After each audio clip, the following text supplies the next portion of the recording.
Lester is getting that last bite. Will lead us Flushing into that piece of meat down, pal. Seems like you're happy to be here. We're glad to have you.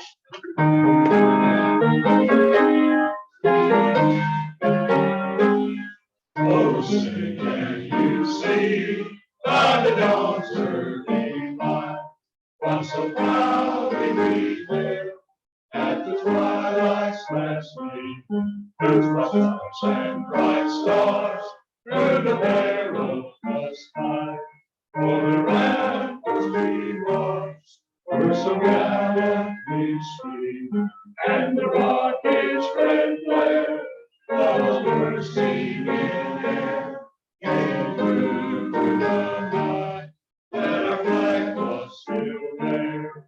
Oh, say does that star-spangled banner yet wave, for the land of the free, and the home of the brave. I pledge allegiance to the flag of the United States of America, and to the republic for which it stands, one nation under God, indivisible, with liberty and justice for all. Thank you, Dr. Stewart. Bruce McNeil has our invitation.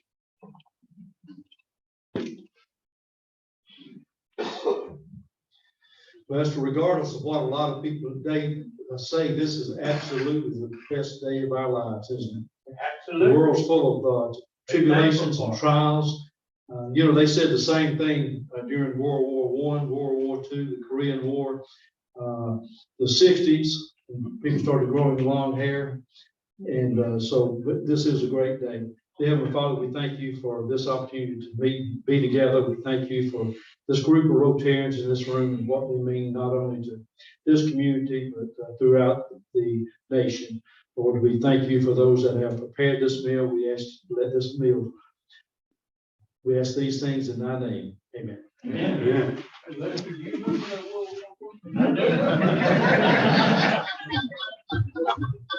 Family of Rotary. Thank you, President Greg. Bruce talking about growing long hair in the 60s. Shoot, I just want to grow some hair right now. I don't know about y'all. Here we go on the birthdays. None other than Starla Moss on November the 3rd, Tyler Cheshire on November the 6th, and Donna Thomas on November the 9th.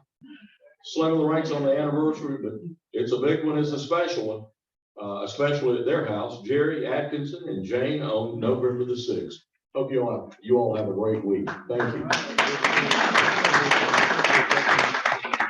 Paul Swanson will introduce our guests.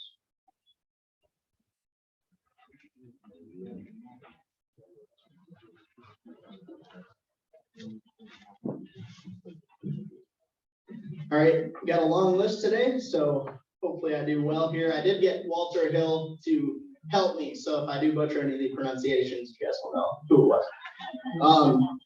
All right, we got Linda Payton, guest of Bill Shealy, and when I do call your name, you can just stand and then sit in.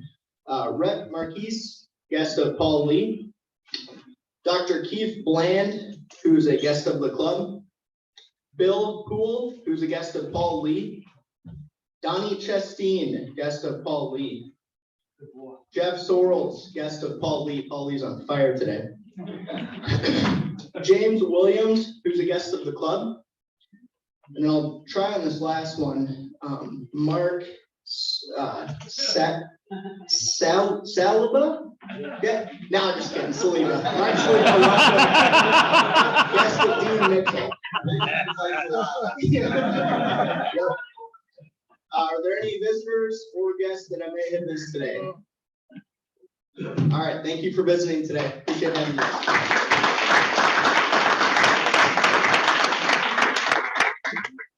Basket drawing. Michael Creek.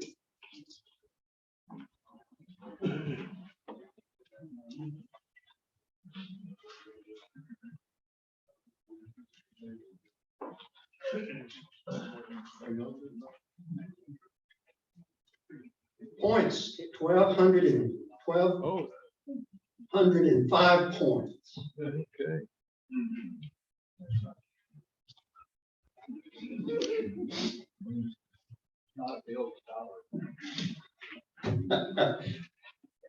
last four digits are 7489. 7489. Go Alan. Go Alan.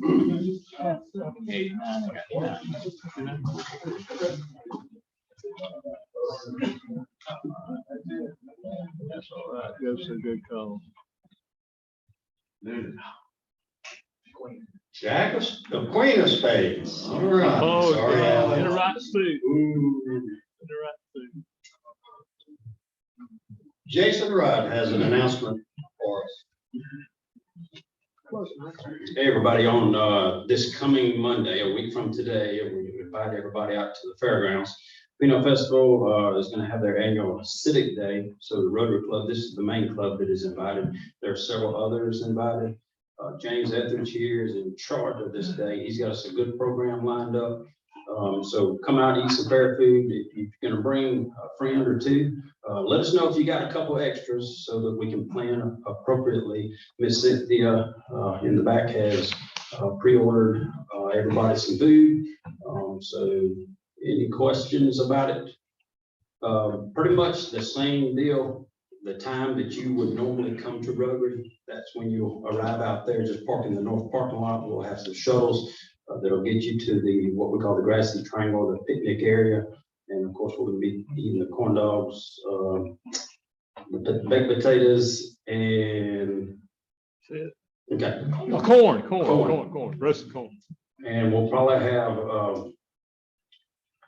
some cotton candy. We usually come up with some of those type items to give away also. So you might want to read up on your festival knowledge because we'll probably be doing some questions and you win prizes. All right. You know, do any of y'all go out to the fair and just play the games? Well, you can practice, you know, the bottle, just get a little loop thing and pick it up. Y'all can start practicing this week. Win you some big prizes. Thank you, Jason. Bruce McNeil has an announcement.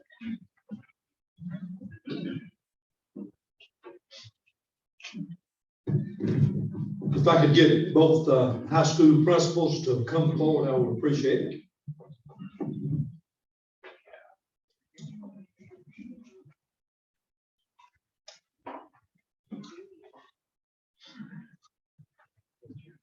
Yes, sir.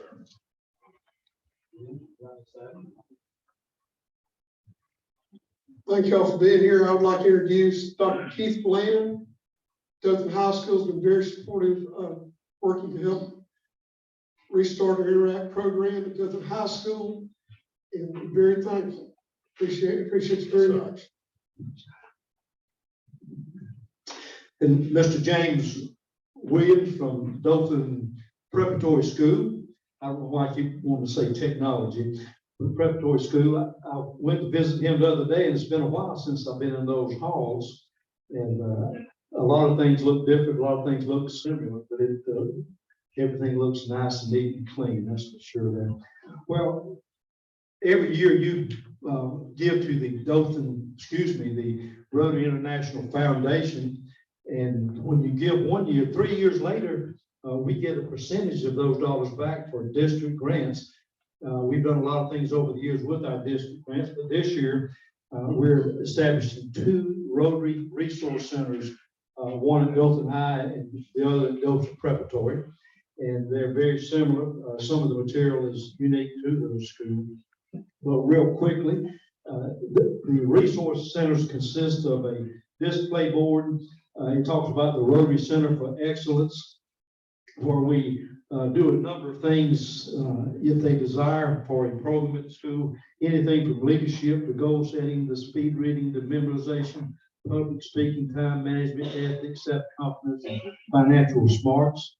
And then we share with them the 4-way test, which is important.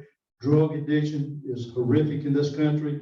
We try to do our part on educating the students on the evils or the menace of addiction. We have a series of quotes for success. We suggest to them that Rotary could be in their future, and we give them information on Interact, Rotaract, and Rotary itself. And then hopefully we'll establish an interact club at both schools. And then we have very similar brochures that talks about many of the things that the posters consist of. So this is the display. We hope that it encourages the students that if they'll get involved in some of this, it will improve their lives and their careers there. Well, thank you so much, both of you, for supporting this project. We've already been out and they've given us some idea of where we can establish and put these up. And then we'll help maintain those things, both of the displays. So thank you so much for what you do.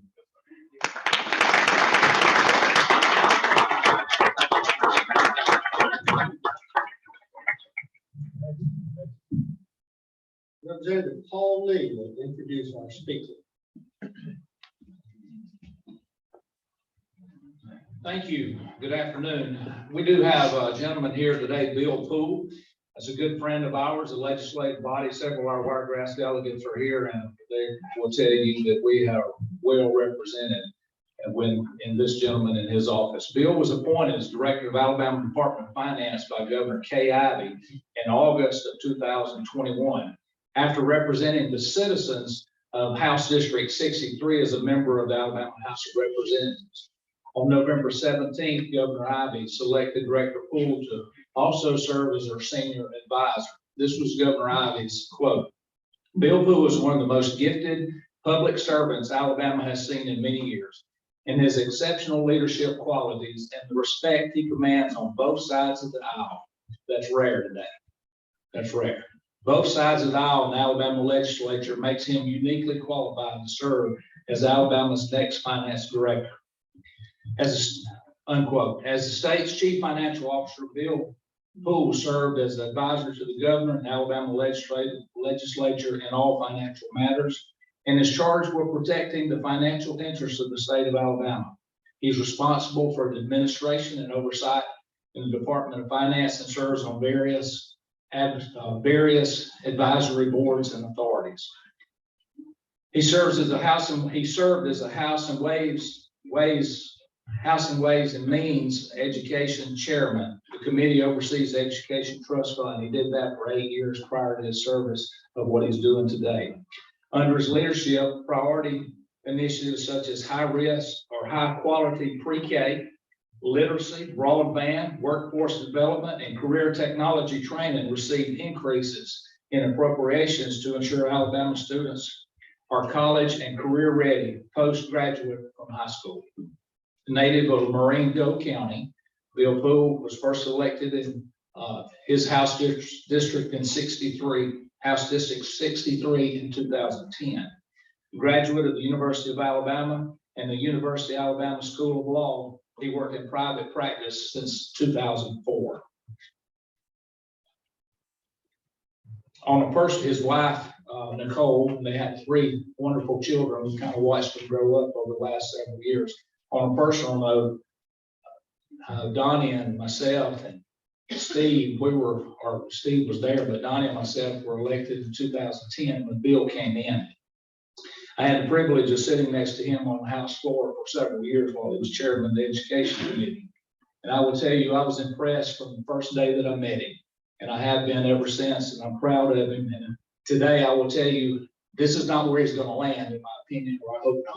There may be something else down the road, and the Lee family will be supporting him along with our delegation, I believe. I feel very comfortable in saying that. Let's give Director Poole a warm welcome to the Wiregrass.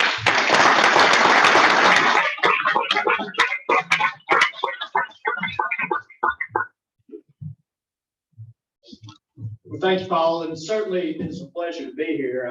I'll jokingly say I was elected in 2010. I messed up and won that election, as did Donnie Justine and Paul Lee. And they sat me next to Paul so that I could keep an eye on him, because we were all worried about Paul. But we've had some good times through the years. Paul teases me constantly. I was chairing the Education Appropriations Committee. I was always in meetings, always. So I was often unable to be on the House floor when votes occurred. So I still owe Paul about 5 state dinners for all the times he voted my machine. And I made his career. That's right. So if any, back then, if my constituents were happy with the vote, I took credit for it. If they were unhappy, I blamed Paul. It was a pretty good system that worked well for me. But I have looked forward to visiting. I grew up over in Marengo County, so over on the west side of the state, and coming down to the Wiregrass, having a few opportunities in recent years, I've really enjoyed. I grew up in a very, agricultural, rural-based community, share a lot of commonalities with the Wiregrass, but when I was a kid, we really didn't come this way very much. We were often on that side of the state, so it's fun to come over through the years and learn a lot about the Wiregrass. Enjoyed visiting this morning with Mayor Saliba and others of the delegation. I know we have Senator Chastain, Representative Marcus and Sorrell's here, and I know Chairman Klaus is not here, but certainly think an awful lot of him. But to learn a little bit about the things that are occurring here in the Wiregrass and in the Dothan area. My sister-in-law is from Dothan, so I have some Dothan in my family as well now. So in any event, I really do appreciate the opportunity to be here. I have a presentation today. I thought I'd run through it, some issues that I hope will be of interest. Thought I'd touch on the financial status of the state. I'm the finance director, so my day-to-day job is to monitor and protect the state's interests. I will tell you a funny story. When I took this role, my wife chuckled and said, well, they picked the right guy because you're the cheapest person I met. I remind her that means I'm fiscally conservative, not cheap. But I'm going to touch on our financial status. I'm going to talk a little bit about some of the federal stimulus. I'm not going to dwell on that. I think most of those stories have been discussed and everybody's aware of them. I'm going to talk a little bit about what I think is the future of the economy from an economic development standpoint, some efforts that are occurring in Montgomery and statewide that I think this community is clearly aligned with and should be excited about. It's certainly validated, in my opinion, some of the things we're working on. I've already messed it up.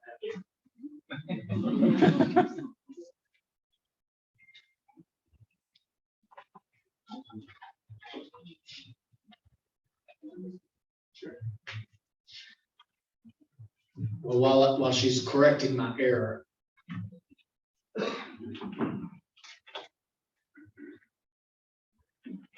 I'll touch quickly. I'll start on the state of the state's finances. Clearly, we're in a very unusual time in the state and the country from an economic standpoint. One of the first slides I'll show you in a minute is the status of our two budgets in the state, the education budget and the general fund budget.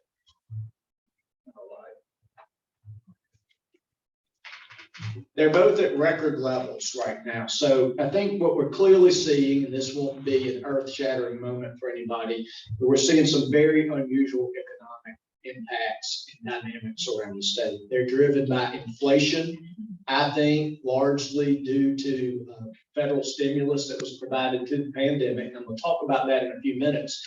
But what I want to remind folks is a lot of the federal stimulus money still has not found its way into the economy. So the inflationary impacts of that are going to continue. When I talk about the ARPA federal relief funds and the federal infrastructure act dollars in a few minutes, be mindful, a lot of those dollars have not found their way into the economy yet. So we'll continue to see the impacts of that.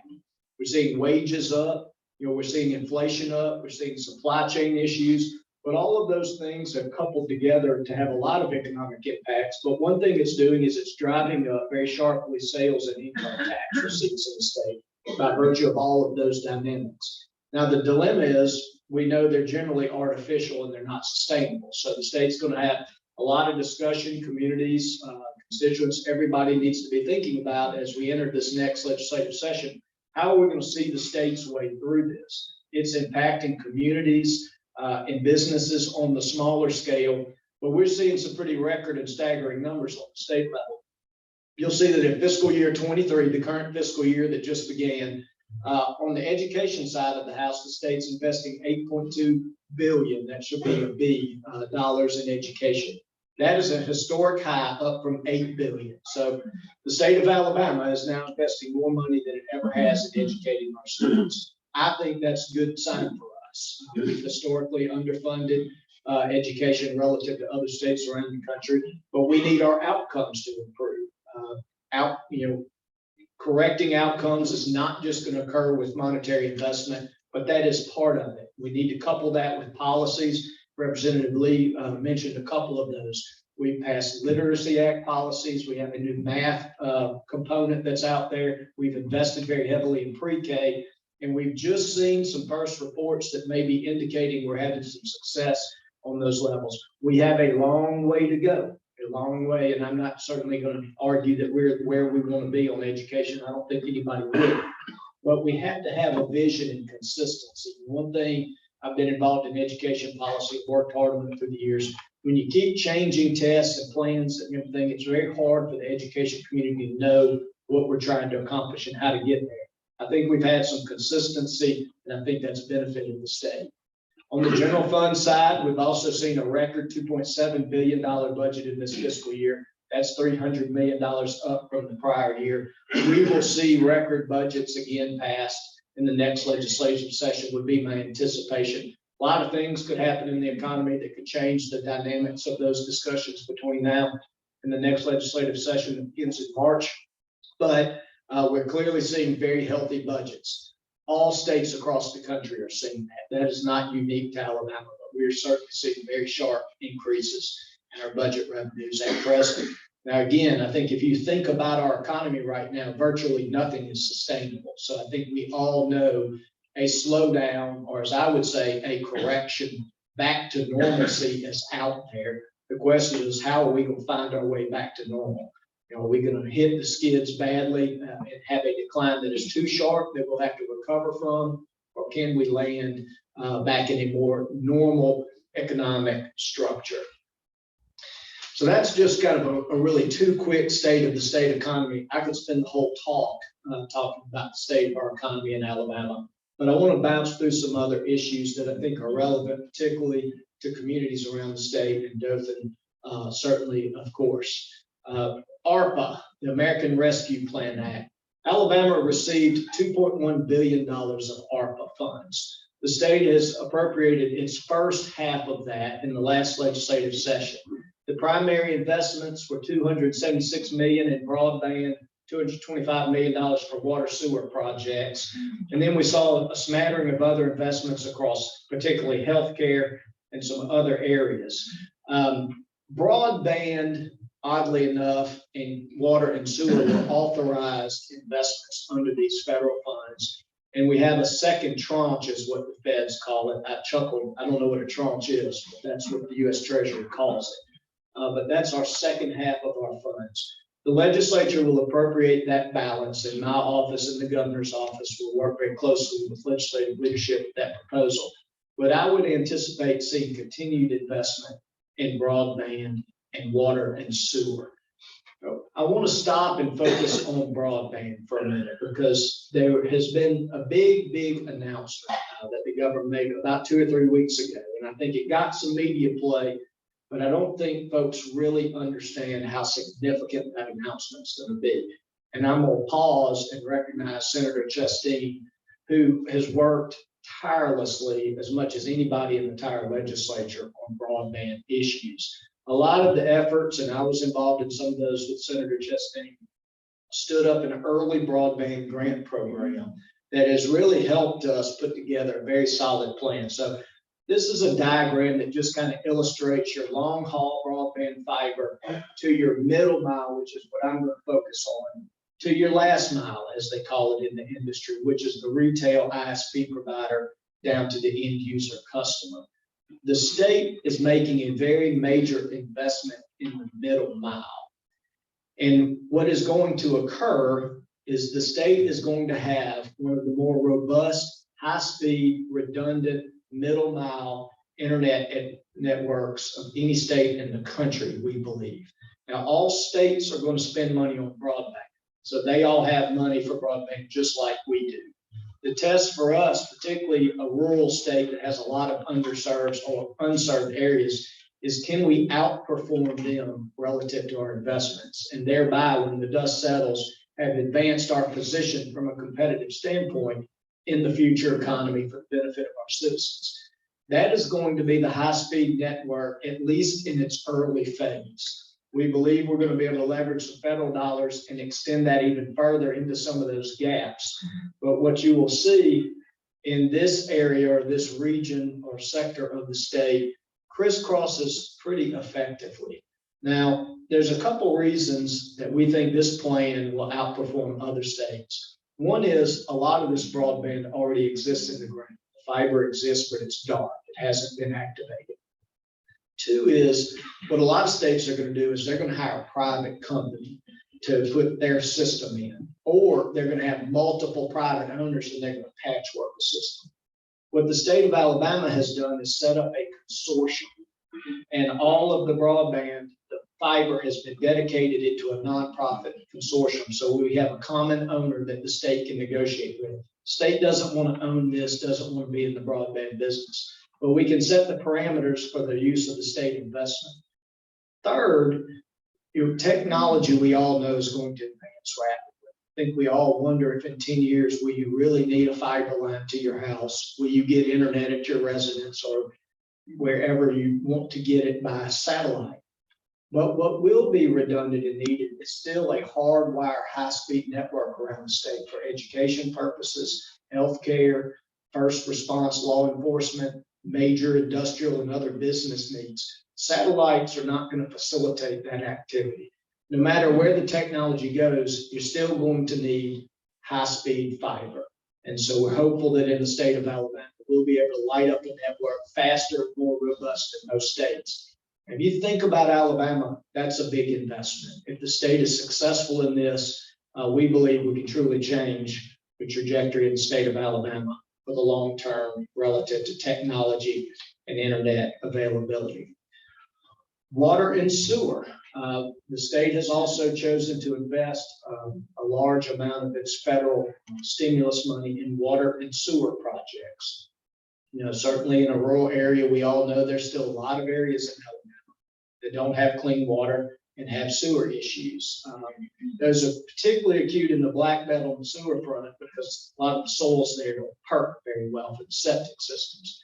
But in any event, you know, the governor made clear, and I think it was the appropriate focus, that we want to focus as much of our federal stimulus dollars that are one time. They're not going to be recurring.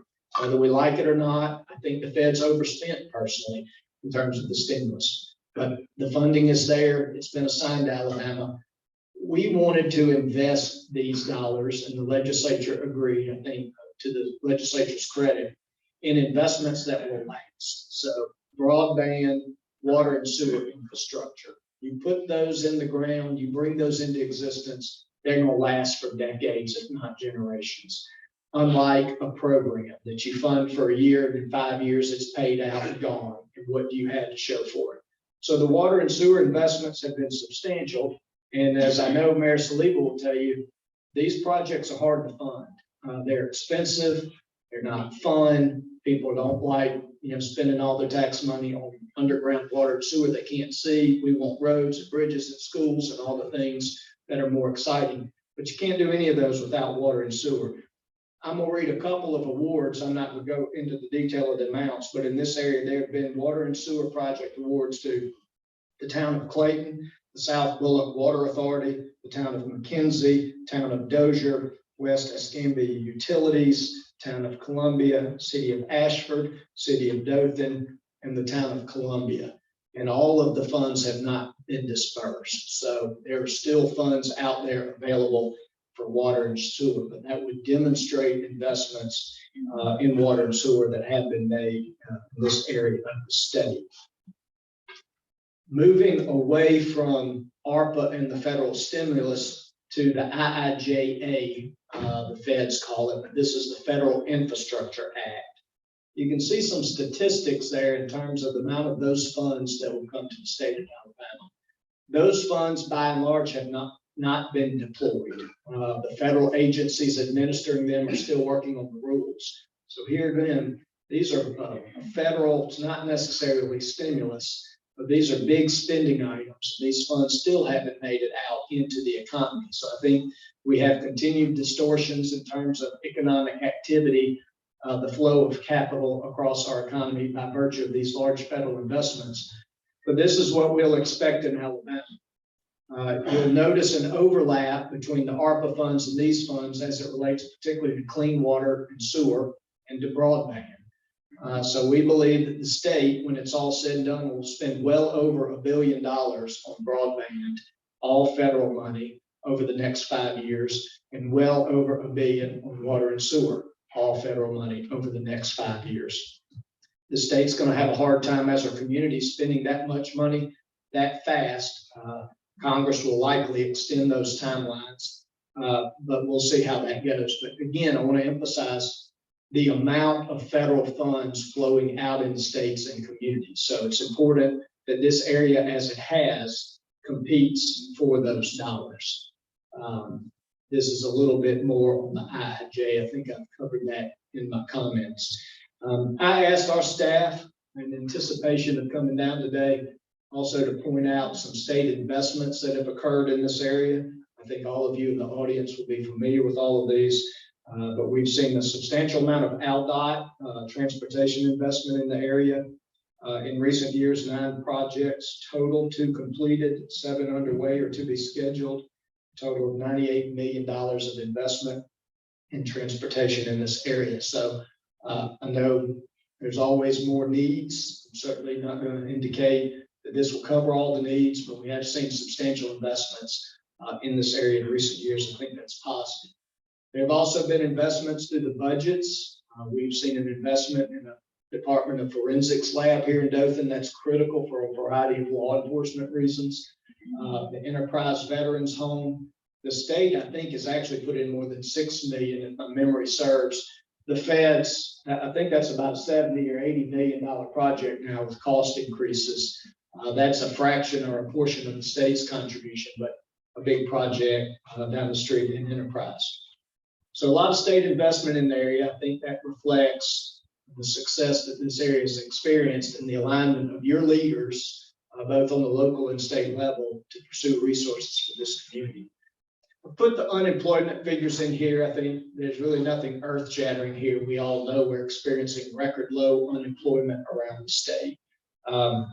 But I think, to me, that's one of the economic factors that's going to continue to be an issue for us.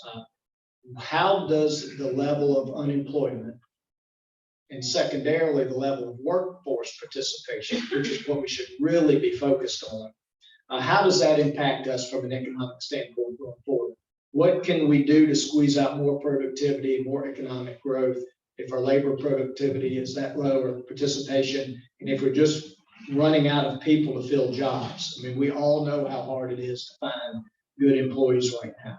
So we have to make a lot of investments and efforts in workforce preparation and a lot of other strategic decisions. But, you know, what I think it also tells us is technology is going to change faster and faster. I don't think any of us really dispute that. The economy that we have today is different than the economy we had just 5 years ago, in my judgment. Certainly 10 years ago. It wasn't that long ago we were north of 10% unemployment. We wrestled that down and wrestled it down and got everybody back employed. We did a great job of rebuilding our agriculture and our manufacturing base in Alabama. But now we're at 2.6 unemployment. What's going to happen next? What is Alabama's opportunity? What are our community's opportunities for growth? So we've had success in attracting a lot of big manufacturing industrial projects across the state. We need to sustain those investments and continue to invest in those. But I think what's important for Alabama is diversifying our economy. We have got to think about what are our greatest opportunities and what are our greatest challenges. If you look at that second bullet there, and then think about the fact that we're experiencing 2.6% record low unemployment in the state of Alabama. We graduated 34,000 college graduates in 2020 alone. So I joke sometimes, kind of to make the point, in Alabama, we export a lot of cars, we export a lot of timber, we export a lot of chickens, and we export a lot of agriculture products, but we export a lot of talent. We export a lot of young, talented college graduates. So when we think about the fact that we have 2.6% unemployment, we need more workers. And every now and then you see states, and this conversation has started to gurgle in Alabama, we've got to find ways to recruit people to Alabama. Well, I would argue that's them. We've got talent. There are children, there are grandchildren, there are students that are coming from out of state into the state. And if we can keep more of them here, we can grow the economy, create job opportunities, growth opportunities for the state. Where we're going to struggle, we need to sustain a lot of our industrial and our agriculture, but we've got to grow in some of these areas so that we keep those students in the state of Alabama and grow our economy in that regard. So, you know, as you think about, and I know that everybody here does constantly, how do you grow Dothan's economy? How do you grow the economy in the county, the rural areas? How do you grow the region? You know, you've got to think about what these younger folks want these days and what they expect. And, you know, it's a lot different. The world has changed pretty dramatically. But we have in Alabama, I think, a lot of what people want. We just got to get out there and tell our story and be very intentional. So one issue or one initiative that the governor has pushed very hard, and I think it's interesting that she saw this a couple years ago and created an effort called Innovate Alabama. And this is a quick video, if we can get it to play, that relates to that effort.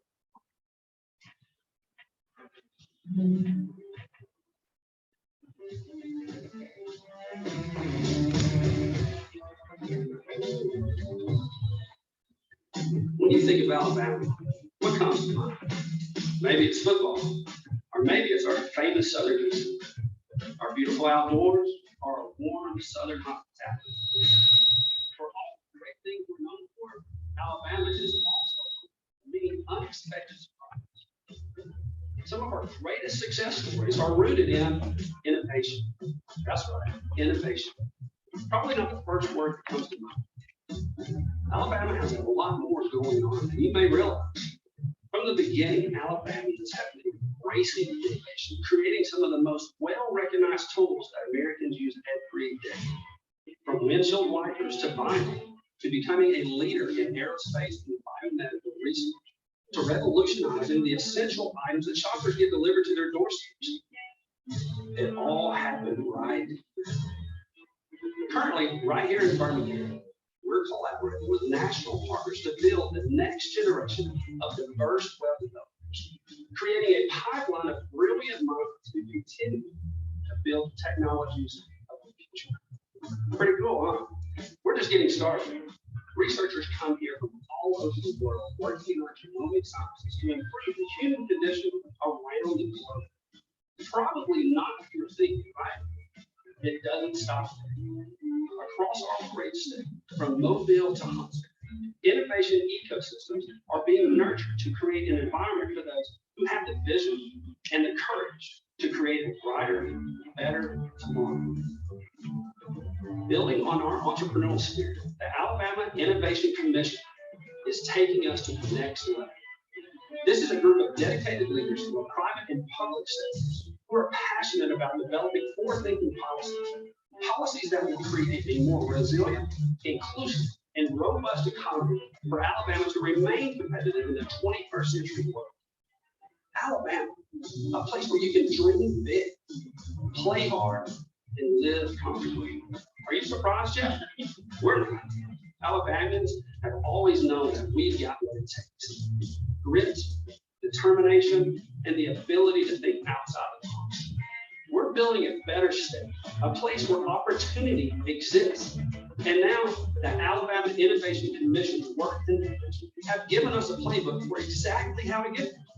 So yeah, Alabama, we're ready. Are you? So I think that video kind of speaks for itself, but as I would maybe think of the theme of that effort is we're trying to think about, or we need to think about right now, what is the economic development for 2030, not for 2023? We've got to think ahead.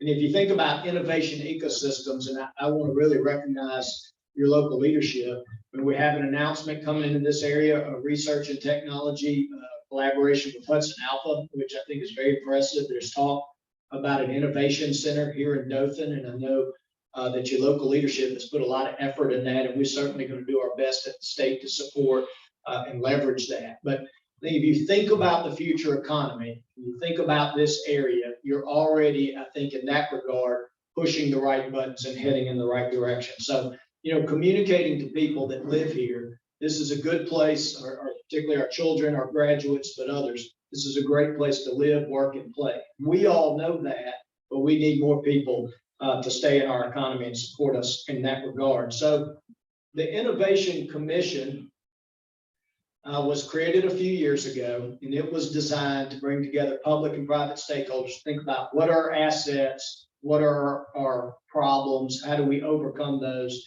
and create a more resilient economy in terms of technology, research, R&D, and innovation. I think that's going to be the economy of the future in so many ways. So a couple of the recommendations, and in visiting with some of your local leaders this morning, y'all have initiatives that tick off every one of these, but support entrepreneurship and access to capital so small businesses can grow.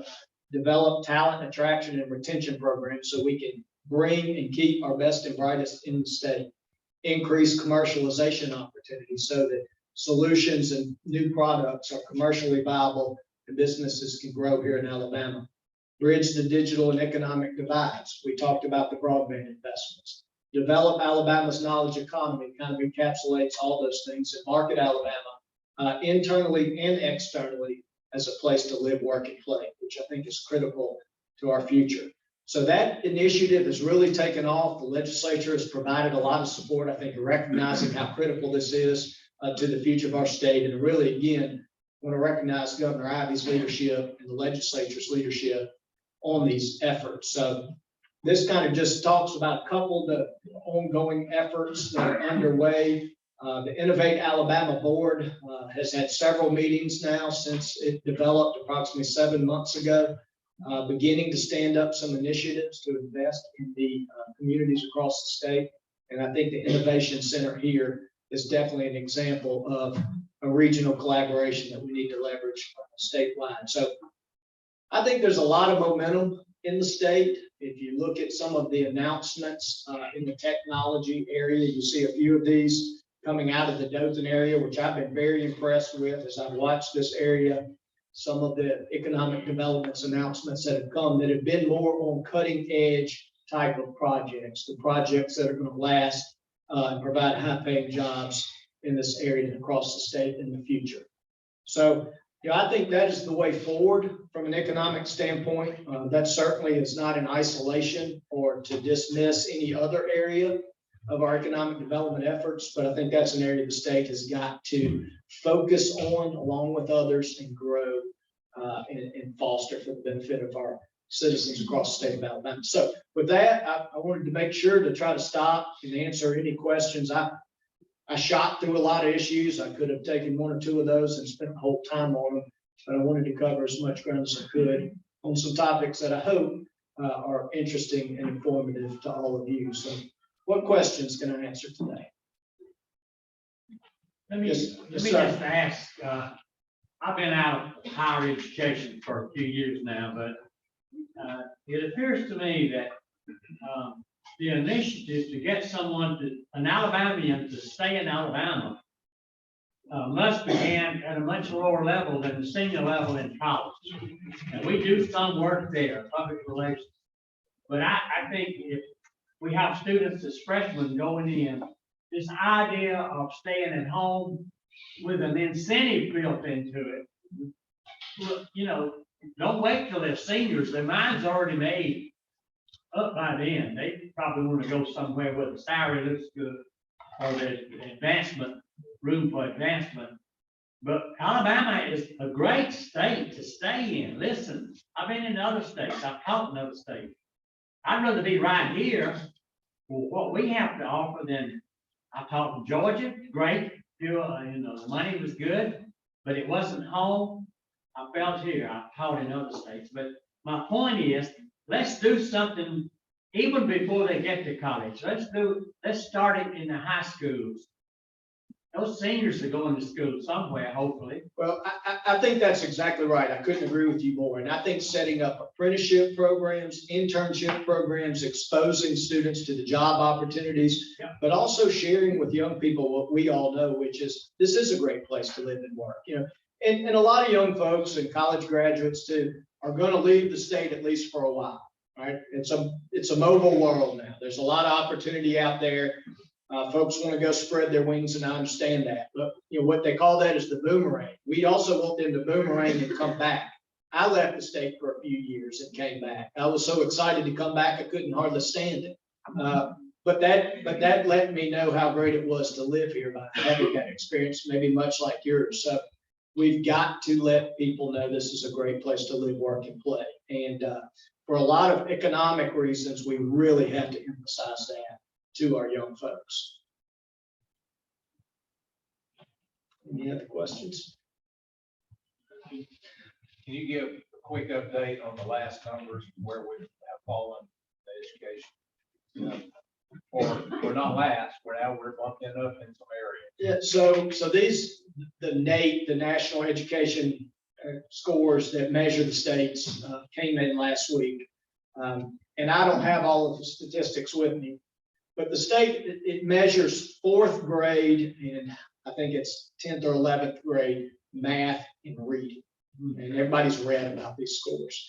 Well, the state has generally always been close to last in all of those. And particularly on the fourth grade scores, the state leapt forward pretty significantly in the scores that just came out. So what really happened was a lot of states fell back dramatically, emerging from the pandemic relative to their test scores on particularly reading and math at the fourth grade level.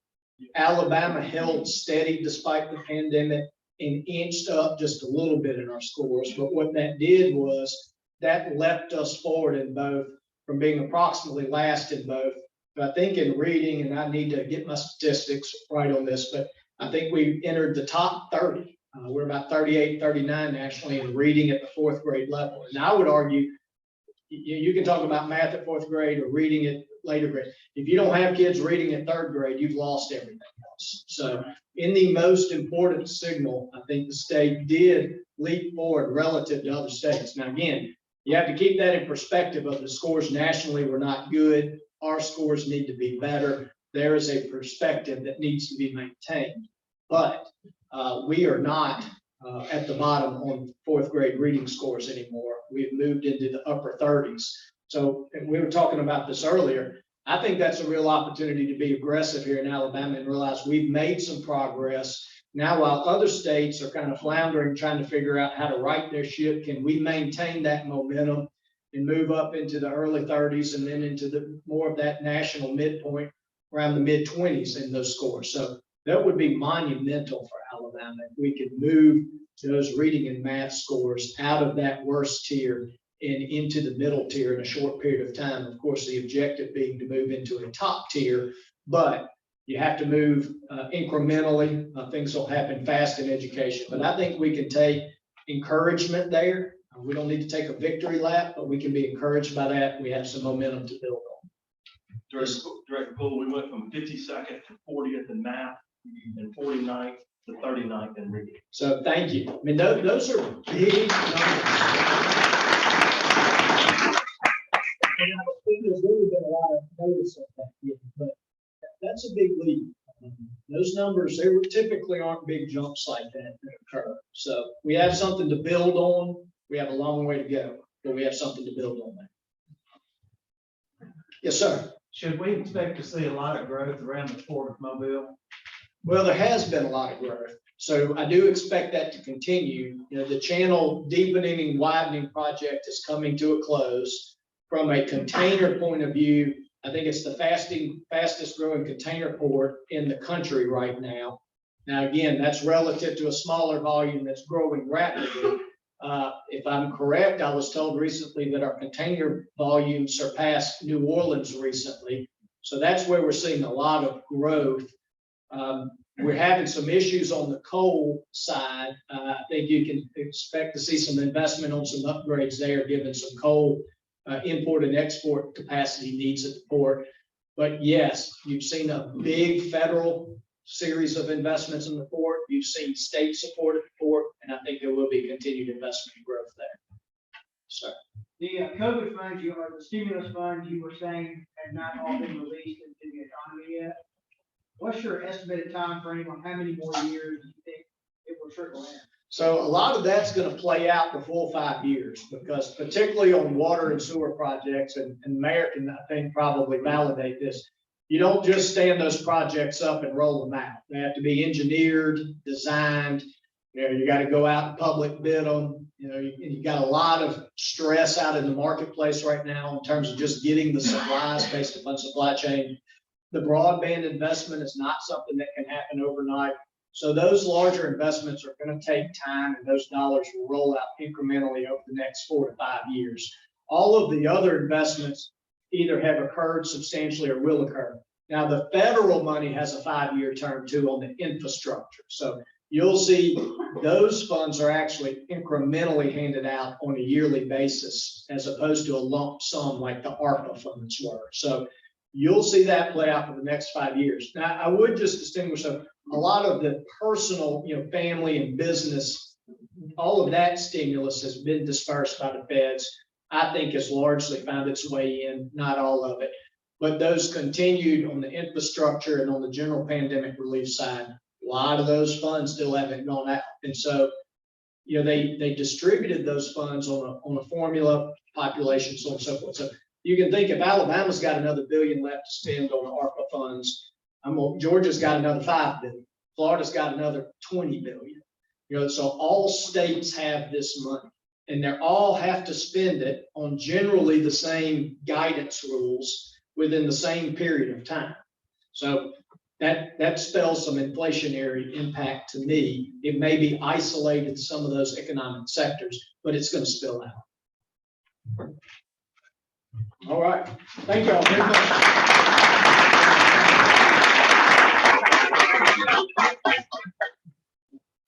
I want to thank everyone that helped make the program work today. Bruce McNeil, Terry Duffy, Dr. Stewart, Paul Swanson, and Michael Three. And thank you, Mr. Poole, for coming. Very interesting program. If you would stand, let's do the four-way test. Of the things we think, say, or do. Is it the truth? Is it fair to all concerned? Will it build goodwill and affect friendships? Will it be beneficial to all concerned? All right.